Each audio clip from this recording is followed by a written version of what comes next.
Hi guys, welcome or welcome back to my channel. Welcome to today's video, which is going to be my 2023 yearly reading wrap up. I read 93 books in 2023 and I'm just gonna go through each book in the order that I read them, give you guys a 1 to 2 sentence review, whatever stood out the most to me, my general thoughts on the book. I'm not gonna go in great detail on any of these with synopsises or all of my thoughts. If you wanna know more in-depth thoughts on any of these books, I have a monthly wrap up for every month this year aside from December, so I'm just gonna go through these quickly today. Editing Caroline is gonna absolutely hate me, but I'm not gonna go through and pull all the books because filming Caroline is in a bit of a time crunch. So I'm just gonna put a picture of each of the books on the screen. Let's just go ahead and jump right in. The first book I read in 2023 was This Time Next Year by Sophie Cousins. This is a romance between two people both born on New Year's, so it was great to read around that time. I thought the romance was really unique, I remember, because I wasn't even sure if the characters were gonna end up together. Overall, this one was enjoyable, just a little bit forgettable. I feel kind of in the middle about this one. I'm Glad My Mom Died by Jennette McCurdy was one of the most impactful books I read in 2023. I thought it was so incredible. If you're gonna pick this one up, definitely check the trigger warnings because the topics Jennette covers in here are extremely heavy, but I highly recommend listening to this one on audio because it is narrated by Jennette herself, and I learned so much about her, and I think she was so brave for sharing her story. Local Woman Missing by Mary Kubica was a great thriller, really enjoyable,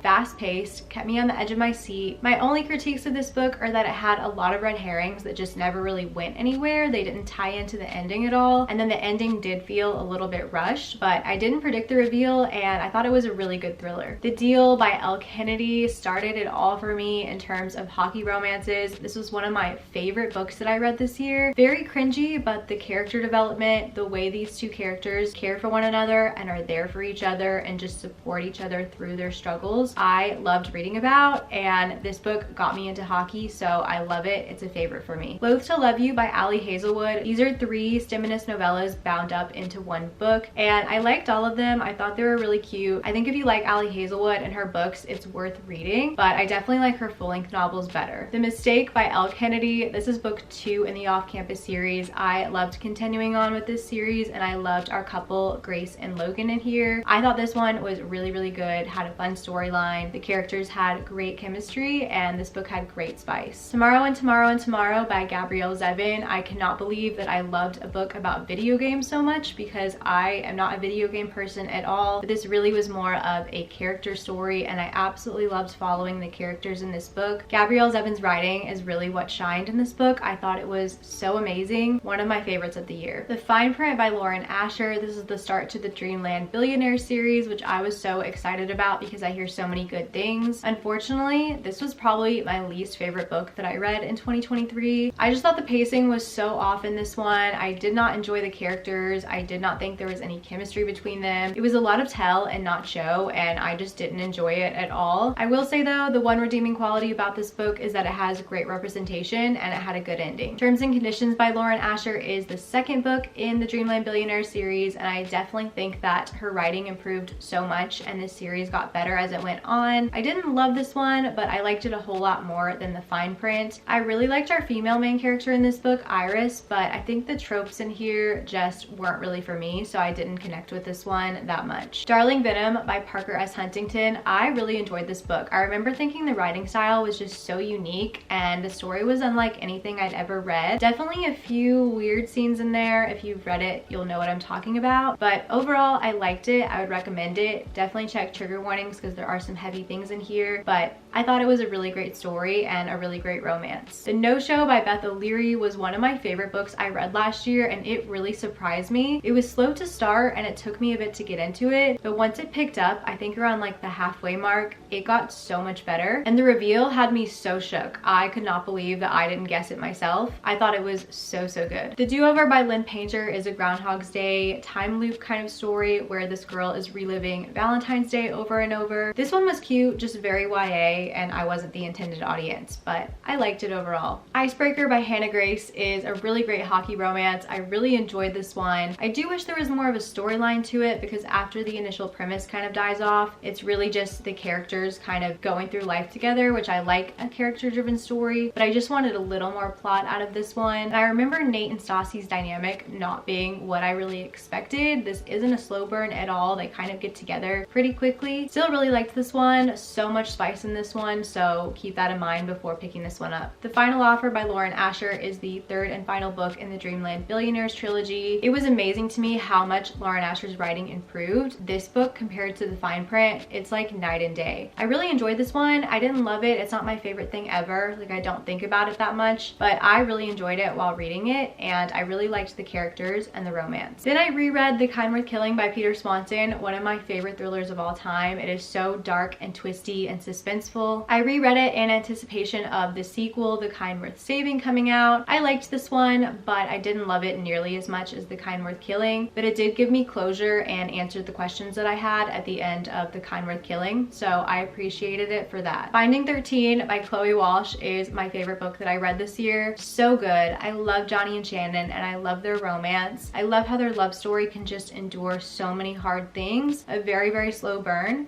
but definitely worth it. The Pisces by Melissa Broder, definitely very weird fiction. We're following a woman who falls in love with a merman, and I didn't hate this one, but I didn't really like it all that much either. I remember some things about the ending made me kind of upset. I probably wouldn't recommend this one. You Deserve Each Other by Sarah Hogel. I did not like this book. We're following an engaged couple who have fallen out of love, so they're both wanting to end the relationship, but neither of them wants to be the bad guy to break it off, so they're pulling all these pranks and doing things to try and sabotage the relationship so that the other person will break it off, and then we're supposed to see them like realize they actually have feelings for each other and fall back in love with one another. And by that time, I just felt like it was too little too late, and we'd already seen these characters being so awful to one another that I didn't want them to be together, and I didn't think they should be together. Anna Jam by Kate Canterbury. I like this one. I really enjoyed it in the moment. I will say it's a little bit forgettable because I don't remember a lot of the details, but I remember really liking the couple and the romance. It's a good small town romance. I really liked the spice in this book, and I would definitely recommend it, but it's not my favorite ever. The Soulmate by Sally Hepworth. Sally Hepworth is one of my favorite authors ever. I will read everything that she writes. Unfortunately, The Soulmate was a bit of a disappointment for me. This is probably my least favorite by her. I still thought it was good, but I just like all of her other books that she's written a lot better. Mile High by Liz Tomford. I love this book so much. Unpopular opinion, but this book is actually my favorite so far in the series. I just loved it. I loved the couple. I loved the pacing. I loved the tension. I loved them together. And I just thought this was such a good hockey romance. I really enjoyed Liz Tomford's writing, and I'm so happy I picked this one up this year and discovered this series. I will say I liked the first half of this book a good bit more than the second half, but still love this one and would consider this series a favorite of mine. The Mindfuck series by S.T. Abbey. These are 5 novellas that you can read individually or bound up in one book. We're following a serial killer who dates the FBI agent on her case, and I really enjoyed these books. Each novella ends off on a cliffhanger, so you immediately want to jump into the next one, and I could not wait to see what was going to happen. I was so anxious, and I was on the edge of my seat the whole time. I could not wait to see how everything was going to play out. These are definitely on the dark side, but I really enjoyed reading them. The Score by Elle Kennedy. This is the 3rd book in the Off-Campus series, and I was so excited for this book because this is Dean's book, and Dean was one of my favorite characters from what we saw of him in books 1 and 2, but sadly I liked the glimpses we got of him in the other books more than I liked him in his own book. This one just felt very cliche to me. There wasn't much of a storyline, and I just wanted a little more out of it. Consider Me by Becca Mack literally has the same exact storyline as The Score, except it's an NHL instead of a college hockey romance. Our male main character is a player, the bad boy. Our female main character is the good girl who has always been in a relationship, and it's about them making sacrifices and learning to trust one another and come together. This one started out super cringy to me, and then it got better, and I was loving the tension, and then they get together kind of early on and the tension's broken, and it's just like smooth sailing kind of the rest of the book, and I was kind of bored. I don't know, again, I just wanted more from this one. I thought it was okay, but nothing special. The Flat Share by Beth O'Leary is just the cutest, coziest British rom-com. This book felt like a warm hug. I loved the characters. They had this maturity and emotional depth to them. I really loved the storyline. It had so many layers to it, and I just fell in love with Beth O'Leary and her writing this year. I definitely want to pick up more from her backlist in 2024. The Right Move by Liz Tomford. I know this one is the fan favorite, but I didn't like this one as much as Mile High. I think the characters were amazing. I love Ryan Shea. I get the hype for him, but I didn't think the chemistry between the characters was as strong as in Mile High. But don't get me wrong, I still love this book so much and I see why people like it. I just preferred Mile High over this one. Last Time We Met by Emily Houghton sadly ended up being such a disappointment. This one had my name written all over it, and then it just ended up being so slow paced and so boring. Barely anything happened, but the characters did have great emotional depth to them and the story was very heartfelt. I was just bored overall, sadly. Culty by Mariana Zapata. I liked this one, but I didn't love it. I felt like the characters had a good connection, but their connection didn't really feel romantic. It felt more platonic to me, and this story was very soccer heavy that I wasn't that interested for a lot of it. I'm definitely curious to pick up more by MZ though, because I feel like she has other books out there that I would enjoy more. One True Loves by Taylor Jenkins Reid was one of my favorite books that I read this year. So heartbreaking. Definitely the book that I cried the hardest to this year. You really feel like you were in the main character's shoes trying to make the most impossible decision of which man should she end up with, and it was so sad but so good. Flawless by Elsie Silver. This is the first book in the Chestnut Spring series. I really enjoyed this one, but I didn't like it I think as much as everyone else. I definitely liked it enough to continue on with the Chestnut Spring series, but after reading the entire series, this book and this couple are definitely my least favorite, but I still think it's a good cowboy romance. Heartless by Elsie Silver is book 2 in the Chestnut Spring series and by far my favorite. I loved everything about this book despite it being tropes that I normally don't like. Elsie Silver wrote them all flawlessly and just made it so enjoyable. I loved the couple, I loved the characters. This book was so well paced and it had a great storyline. It just checked all the boxes for me and I thought it was so good. Powerless by Elsie Silver is book 3 in the Chestnut Spring series. This is my second favorite. I really enjoyed this one. It's a hockey romance. I feel like I related to the female main character the most in this book. I loved Sloane and I loved Jasper Gervais. This book had great spice, great tension, and an emotional, heartfelt storyline. Reckless by Elsie Silver is book 4 in the Chestnut Spring series. I love this one. I loved Winter. I loved Theo. Winter and Theo are some of my favorite characters and one of my favorite couples of this series, but I feel like this storyline wasn't as strong as some of the others. I just wanted a little more plot, and I probably would have rated this one higher and it would have been one of my favorites of the series, but I just got a little bit bored towards the end. Anna and the French Kiss by Stephanie Perkins. I read this one when I was going to Paris this summer because it's set in Paris. I loved the setting. I loved all the Parisian vibes, and I loved the story in this one. This one I would have rated so much higher, but it has a trope in here that just kind of ruined everything for me, unfortunately. But aside from that, I loved everything else about it. The Infinity Between Us by N.S. Perkins is such a good childhood friends to strangers to lovers trope. It was a great summer setting. I read this one at the beach and it was perfect. I would have rated this one a little higher if it had had more flashbacks. We only get flashbacks to this one summer in particular, and I remember just wanting to see more of their backstory, but other than that, I thought it was really good. The Younger Wife by Sally Hepworth was so interesting and entertaining. I was gripped the whole way through, but I remember the ending just falling a little bit flat for me, and I found it to be very predictable. Done and Dusted by Lila Sage gave me my cowboy romance fix when I was in a book hangover after reading the Chestnut Spring series. I just needed more cowboy romance in my life, and this one was perfect. It was short, sweet, super cute, and I can't wait for the next book in this series. Part of Your World by Abby Jimenez introduced me to Abby Jimenez, and I absolutely fell in love with her writing in 2023. I love her characters. She writes such emotionally complex and deep characters who feel unique but also relatable. I remember being a little bit frustrated with Alexis in this book, our female main character, but I did warm up to her. This one took me a bit to get into as well, but once I was in it,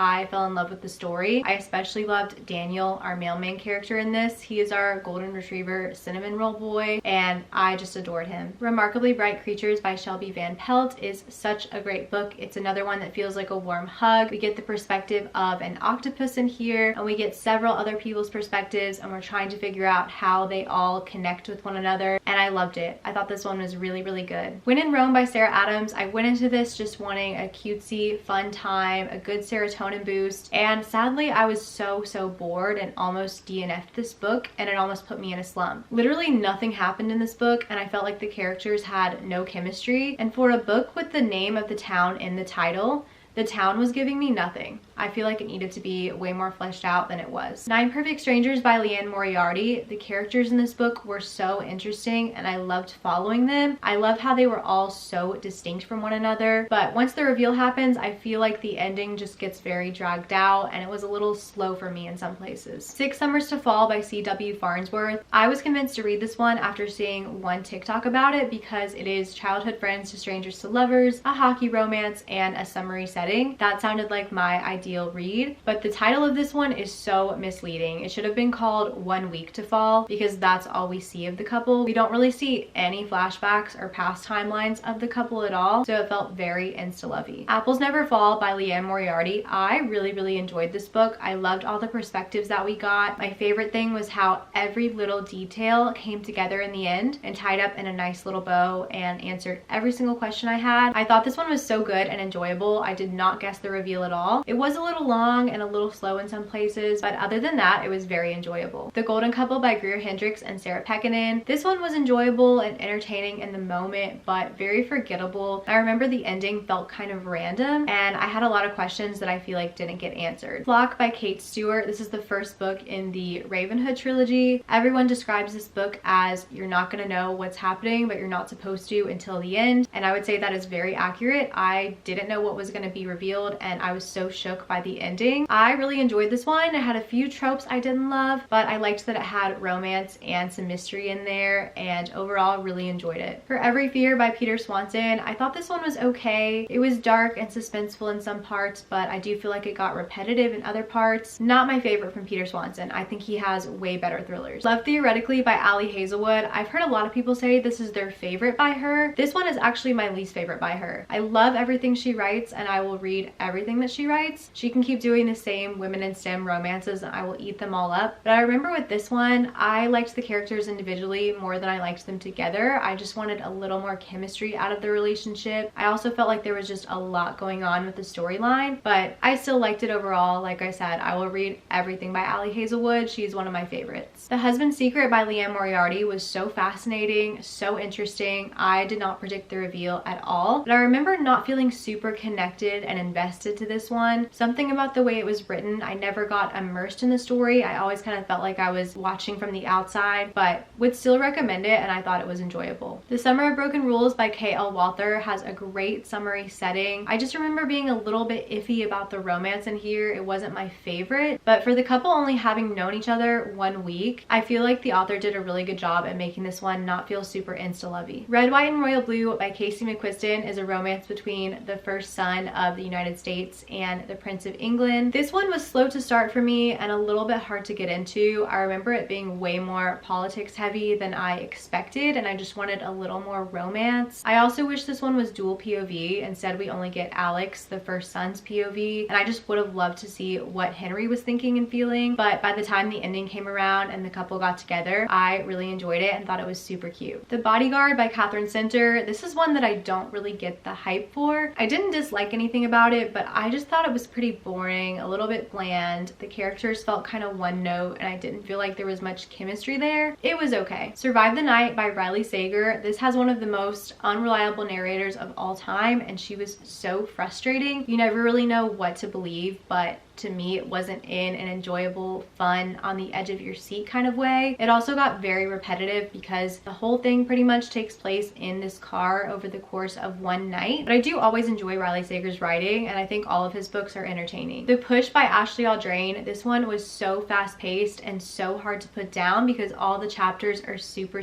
short, so I just kept flipping the pages. This one was so enjoyable and it had really great commentary on motherhood. None of This Is Serious by Catherine Pacifica is Irish litfic. There's nothing really special about this one. I don't feel super strongly one way or the other. It was okay, but very forgettable. A Flicker in the Dark by Stacey Willingham is one of the worst thrillers I have ever read and one of the most predictable thrillers I've ever read. I literally guessed the reveal 10% of the way in and I was thinking there's no way this can be it because it's so obvious. I thought it was a red herring, but my whole reading experience was just proving me right and supporting my theory, and then the reveal came and it was exactly what I had predicted. I also thought that the takeaway message that the author leaves you with was just in really poor taste. Keeping 13 by Chloe Walsh was my favorite book of the year. I'm obsessed with this series. I love this world. The found family is incredible. I'm such a slow burn person. Normally when the couple gets together, I am like checked out and bored because I like the build up and the tension more. But Johnny and Shannon still just had so many challenges and things that they had to go through. And again, I just love how their love story can endure so many difficult things, and the way they're there for each other is so sweet. I love Johnny. He is just perfection. Ward D by Frida McFadden is following a med student as she spends a night in the psych ward and strange things start happening to her. I don't feel super strongly one way or the other about this one. I didn't hate it, but I didn't really like it that much. Part of it was predictable, but there was another part of the reveal I didn't guess. I didn't think the mental health representation was the best in this one either. Yours Truly by Abby Jimenez is one of my favorite books I've read this year. It just checked every single box for me. I wish every rom-com that I picked up was like this one. Loved everything about it, especially the social anxiety representation. The Gracier by Kim Liggett. I just feel like this story has been done so many times before. This gets compared to The Handmaid's Tale, The Hunger Games, and Lord of the Flies, and it just felt like a culmination of all those books, and I don't think it really brought anything new to the story. The House Across the Lake by Riley Sager. I can see why this one gets so many mixed reviews, but I honestly liked it and I thought it was really good. You definitely have to suspend your disbelief, but I was highly entertained, and I would say this is one of my favorites by him. The To All the Boys I've Loved Before trilogy by Jenny Han was one of my favorites that I read this year. I absolutely love Jenny Han's writing. It feels so nostalgic. It feels like reading a page out of my diary from middle school. It is the best coming of age story. I love the sister relationships in this one so much. Magnolia Parks by Jessa Hastings. Everyone describes this as Gossip Girl set in London, and that is so accurate. I was so here for the drama. Something about Jessa Hastings' writing really does just pull you in, and when I shut the book, I couldn't stop thinking about this world and these characters. I can't wait to continue on with this series in 2024. Writers and Lovers by Lily King. I wasn't a fan of this one. I thought it would be right up my alley, but something about it I just didn't enjoy. I didn't like the characters, and I was kind of bored by the storyline. I feel like something was brought up at the beginning, and I thought the story was going to go one way, and then it just completely took a different direction. So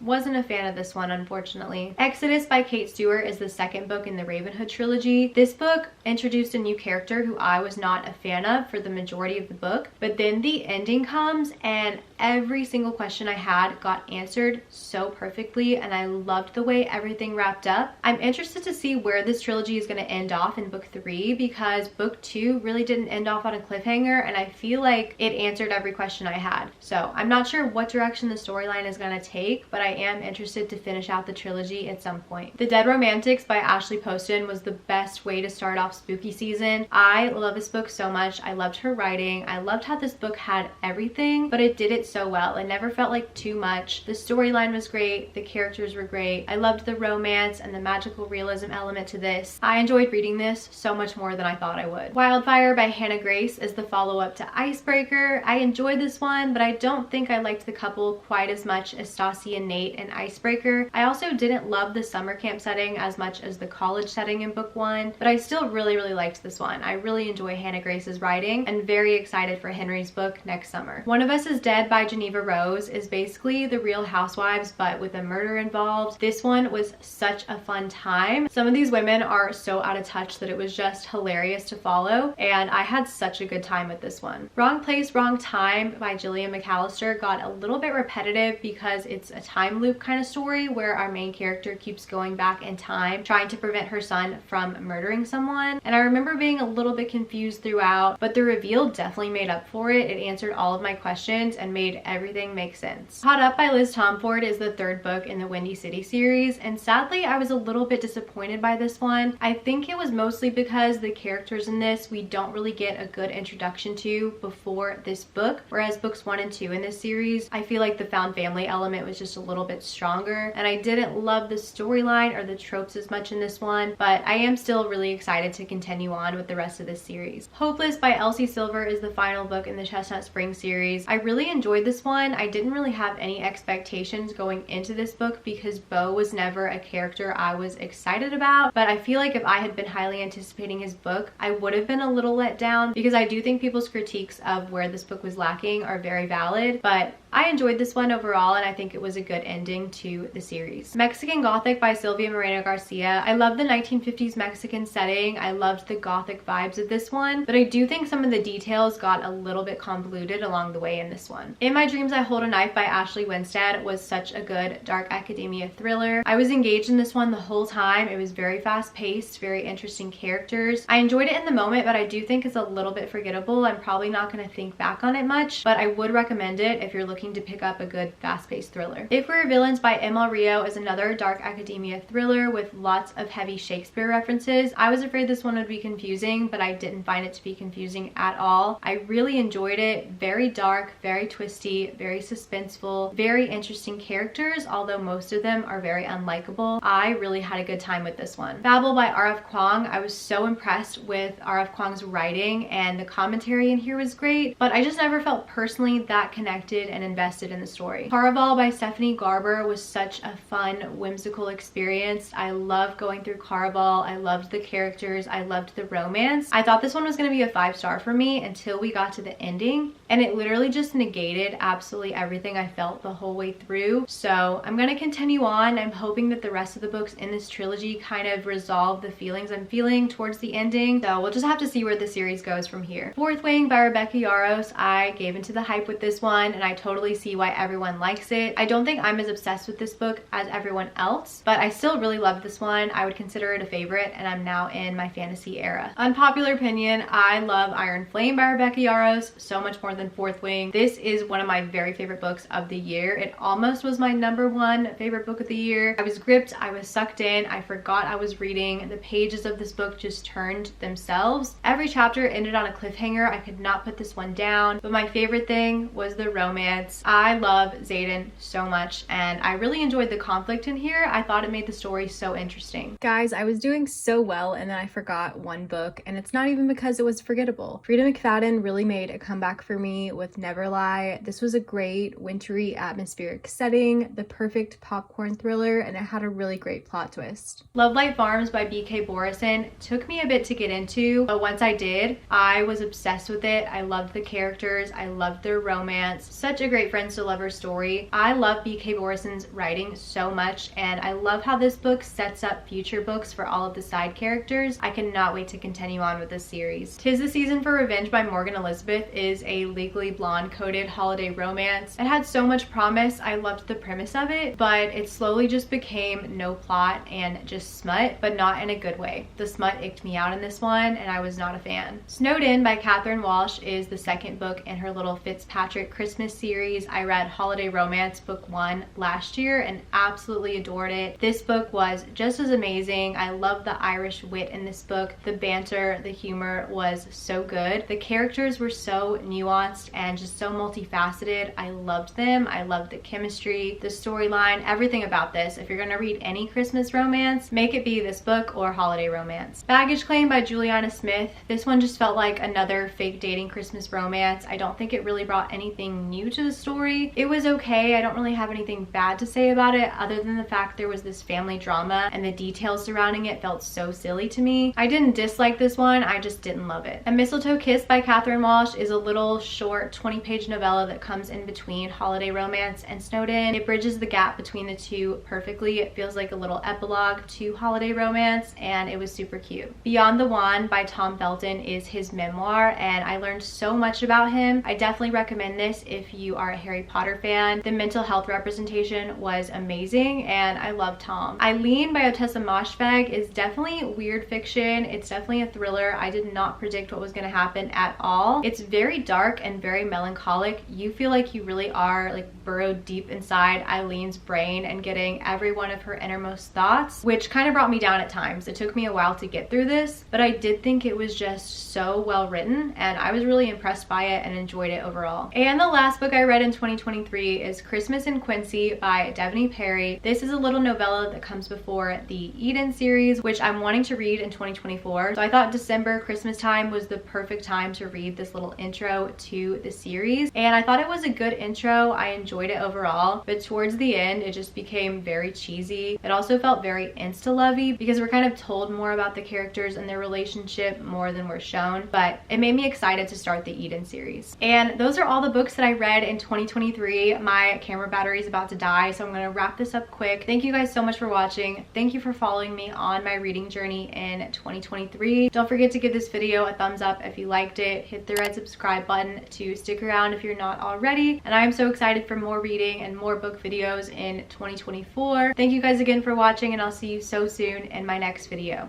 Bye guys.